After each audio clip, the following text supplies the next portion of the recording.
Jordi, com ha anat avui la jornada científica? Parla tu. Ha estat molt interessant. Hem començat el dia amb el professor Barens, una gran personalitat dintre del món de la teoria funcional de la densitat. Ens ha parlat d'aquesta teoria depenent del temps.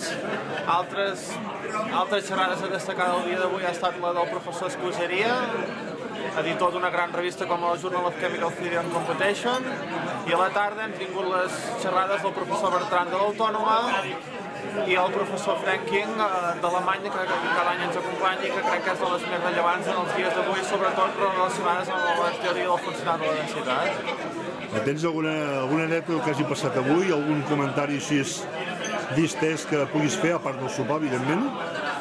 Jo destacaria el mètode de càlcul que ha fet el professor Franking respecte al partit d'avui. No hem d'oblidar que avui jugava Espanya contra Alemanya, el professor Franking és alemany. Ell havia fet un pronòstic amb la seva teoria del càlcul de 3-1 a favor d'Alemanya. Malauradament les teories fallen, aquesta és una prova que ha fallat i Espanya ha acabat guanyant. Però també ha donat un marge d'error, no? Si no recordo malament. Ha donat un marge d'error de més-menys 5. Però t'han encertat. Des de cap punt de vista podríem considerar que ha encertat.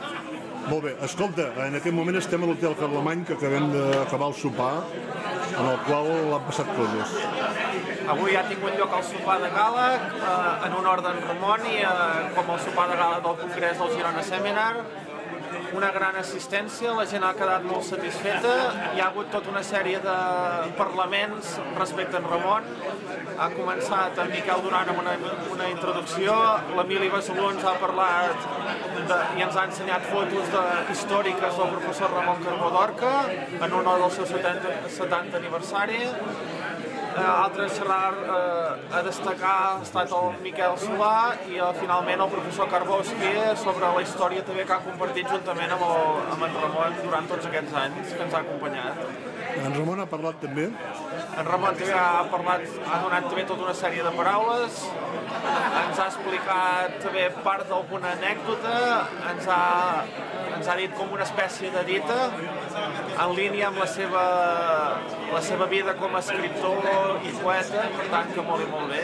En Ramon ha estat content, han vingut 3 dels seus primers estudiants de doctorat, la Rosa Cavallol i 2 més, i creiem que ha estat molt content per l'acte que ha fet.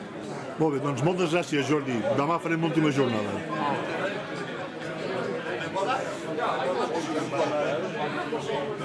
Ja la retallaré.